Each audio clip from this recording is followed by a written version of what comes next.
what I'm going to design with. So you have these very organic looking buildings. This is River City. This was an apartment building that converted into condominiums, but then deconverted in 2018 back to rental apartments, because that is mostly what was happening in there. So he believed that the more densely you populate the city with people, the more business and culture can thrive. And so this was intended to be 3 very tall towers. However, back in the 1980s, people preferred going to the suburbs to live. So that wasn't a popular idea, and so the Chicago Commission actually cut it back to what you see there. One of the neat amenities, though, is this harbor underneath where they have agitators in the water, so the water's moving throughout the year and it doesn't ice over. So if you have a boat here, you can actually keep it in a slip all year round. Now, before we turn around, I'll draw your attention to that red and white communication tower just for a landmark, because that is where the Great Chicago Fire of 1871 began. How many of you have heard the story of Mrs. O'Leary's cow?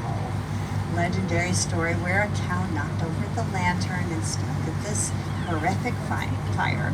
Well, all of you animal lovers will be happy to know the cow has officially been exonerated in recent years. And I'm not kidding, the Chicago Commission came up with evidence that there were 2 journalists who reported they saw a cow and a lantern. They said, hey, that's how it happened. But what we never heard is that 10 years after the fire, they said, we just made that up. So we don't know exactly how it happened, but we do know Chicago had been super dry, days like this all summer, so it had been very dry.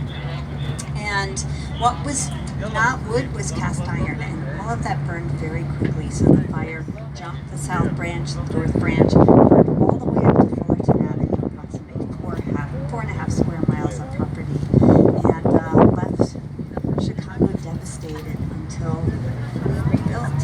We're passing an old power station. So this is from 1930 by Graham Anderson, Cooks and White. This was a power station for Amtrak. It is no longer used. However, it is in jeopardy.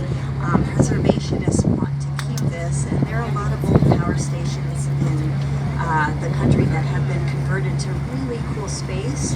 So preservationists want this to be preserved.